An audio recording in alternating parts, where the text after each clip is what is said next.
dernière, alors qu'elle était un des principaux architectes de la COP21 aux côtés de Laurent Fabius et François Hollande. Je vous remercie.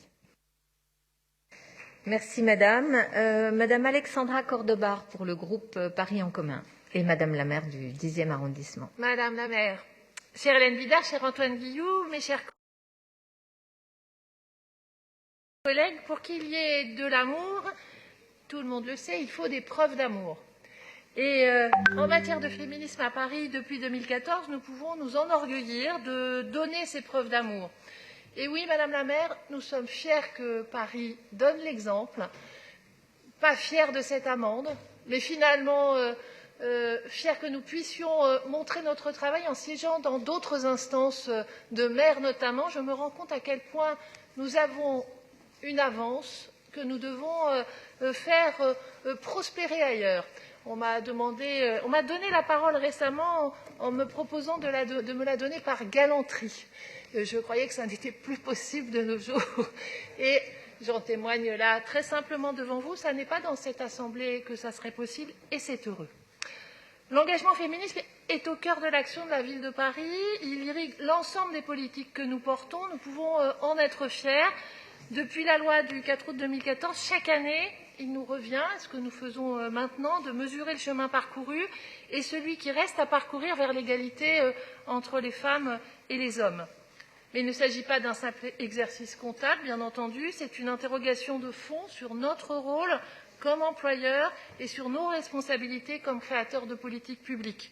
Cher Maud Lelèvre, je vais vous donner quelques réponses à certaines de vos questions.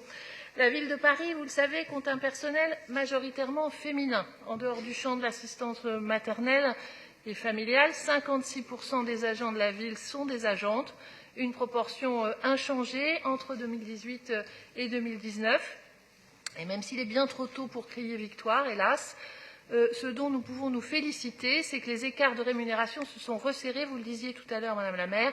Pour les fonctionnaires, les rémunérations nettes moyennes mensuelles des femmes demeurent encore en deçà de celles de leurs collègues masculins, mais l'écart est passé de 8% en 2016 à peu près 6% l'an dernier. C'est encore beaucoup trop, mais nous y travaillons ensemble. La question agitera peut-être les esprits de certains dans cet hémicycle. La ville de Paris va au-delà de ce que lui impose la loi en matière de parité dans les postes de direction. Vous l'avez dit à l'instant. Enfin, il faut souligner les très bons résultats de la ville s'agissant de la mixité des emplois traditionnellement masculins. Les femmes représentent désormais près de 40% des ingénieurs des services techniques. C'est une vraie victoire. Quand elles n'étaient que 22 ou 23% en 2005, le nombre d'éboueuses a également, quant à lui, plus que doublé. Ça fait 266 agentes de la propreté de Paris. C'est un progrès très net. Il nous faut en revanche poursuivre nos efforts pour le recours au temps partiel. Là, c'est 87,6% des femmes encore qui sont employées à temps partiel. Et enfin, comment ne rien dire de la lutte contre les violences sexistes et sexuelles au travail, qui doit être une priorité absolue et qui sont dans cette ville une priorité absolue. La ville est un employeur, bien sûr, et elle doit également montrer son travail, ce qu'elle fait à l'extérieur comme créatrice de politiques publiques. À l'égalité professionnelle en faveur de laquelle nous agissons comme employeurs répondent des actions d'insertion pour lesquelles nous nous engageons résolument en finançant des associations, le FIC, Une femme, un toit par exemple, à l'occasion de conventions et d'autres associations qui sont récompensées dans le cadre par exemple du dispositif Collège pour l'égalité. Lutte contre les violences faites aux femmes et lutte contre le système prostitutionnel font bien entendu partie de vos priorités et donc de nos priorités absolues.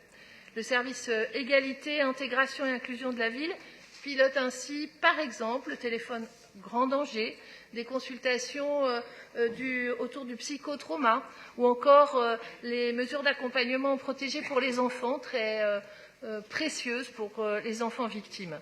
Le service égalité a par ailleurs permis le lancement du lieu d'accueil Power, dispositif unique suivant d'ores et déjà près de 80 jeunes de 15 à 25 ans. Et je veux également souligner, parce que ça me tient particulièrement à cœur, dans le 10e, nous l'avons traduit en 6 langues, ce violentomètre qui permet à chacune de détecter les risques de violence au sein de son couple. Petit outil très modeste, mais très utile. Ça a été évoqué, il y a également évidemment la question de genre dans l'espace public. Je peux aussi témoigner du fait que le 10e est concerné. Le 10e doit travailler encore à faire en sorte que toutes les rues, toutes les heures soient accueillantes pour les femmes. Et pour cela, nos politiques d'aménagement sont précieuses. Beaucoup de choses encore à vous dire, toutes les directions s'engagent.